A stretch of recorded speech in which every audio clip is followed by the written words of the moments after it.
ને મિત્રો paper solution 1/2013 ટેટની અંદર એક આ ગણિતનો પ્રશ્ન.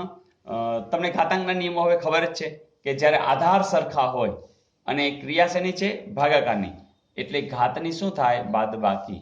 એટલે કે m ઓછા n. આવો જવાબ છે. જોજો આ તો કે નથી, આ તો કઈ બાદબાકી આવું કઈ થાય નહીં, આ તો કે નથી. તો બસ આ જ ચાન્સ છે, પણ આનું સ્વરૂપ કંઈક જુદું છે.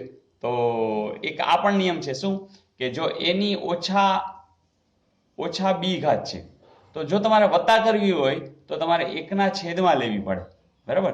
એટલે કે સાઇન બદલાવી હોય તો તમે 1/છેદમાં મૂકી શકો છો.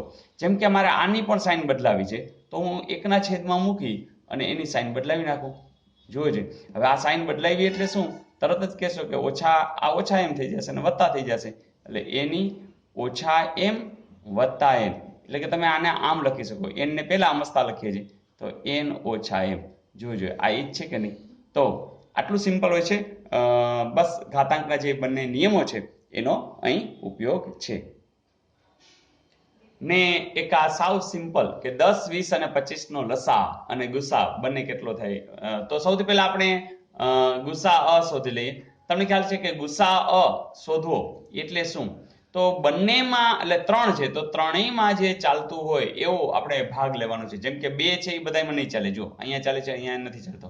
3 તો 3 તો હવે એવું કોઈ મળે છે? હા મળે છે. જેમ કે 5, જો 5 દુ 10, 5 ચોક 20, 25 25. હવે મળે છે કોઈ કે આગળ? ના. તો એનો અર્થ કે આ જવાબ આવી જ ગયો, આ ગુસા, બરાબર છે. તો આમ જોઈએ તો સીધો આ જવાબ જ મળી જાય, કારણ કે અહીંયા એવું કોઈ છે જ નહીં 5 આવતો હોય. એટલે તમે બીજું સેકન્ડ ચેકિંગ ન કરો તો પણ ચાલે, કારણ કે આનો જવાબ ફાઇનલ થઈ ગયો. પેલું છે એ સોરી એને પહેલા લસા અને ગુસા આપ્યો છે, બરાબર ને? તો છેદમાં 5, હા યસ, તો અહીંયા 5 છે તો ફાઇનલ થઈ જાય છે કે આનો જવાબ કોણ આવશે? આ. પણ તેમ છતાં આપણે જે લસા છે એ પણ જોઈ લઈએ. તો લસા શું આવશે? તો કે 10, 20 અને 25.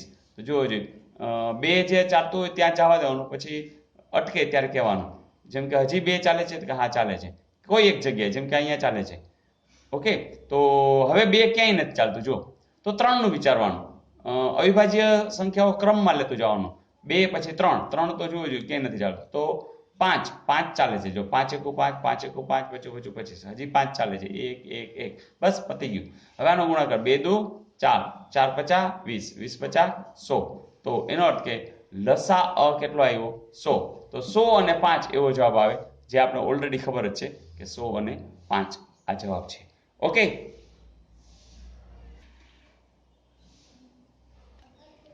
ને મિત્રો અહીં સંખ્યા પૂછી છે કે 8019 ને કઈ નાનામાં નાની સંખ્યા વડે ભાગવાથી તે પૂર્ણ ઘન બને?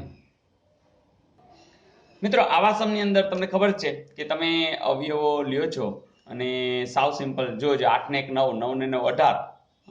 તો એનો અર્થ 18 છે એ 3 વડે ભાગી શકાય છે. એટલે જો 2 તો નહીં ચાલે, 3 થી ચાલુ કરી. 3 દુ 6, 20, 6 તેરી 18, 21, 7 તેરી 21, 3 તેરી 9. પછી તો હજી 3 જુઓ જોઈએ, 6 ને 2 8 ને 7 15 ને 3 18. હા, તો 8 તેરી 24, બગડો વધશે 27, 9 તેરી 27, 3 1 3, 8 ને 1 9, 9 દુ 18.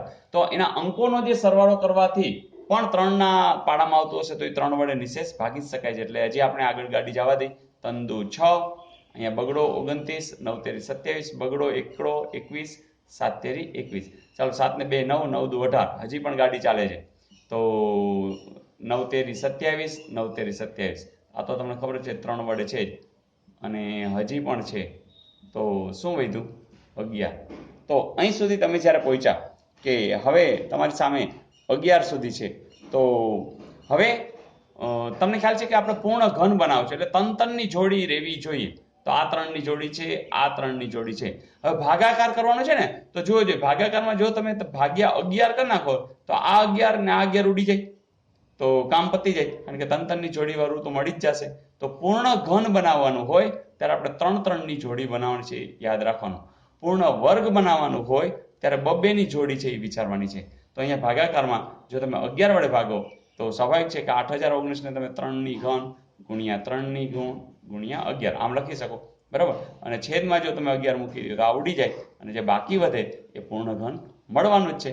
એનો અર્થ કે જવાબ આવશે 11. Is it okay? તો આવા સમની અંદર તમને હવે આવડે જ છે, બસ માત્ર થોડું ધ્યાન દેવાનું છે અને તમે એ દેતા જ રહ્યો છો. Okay, all the best.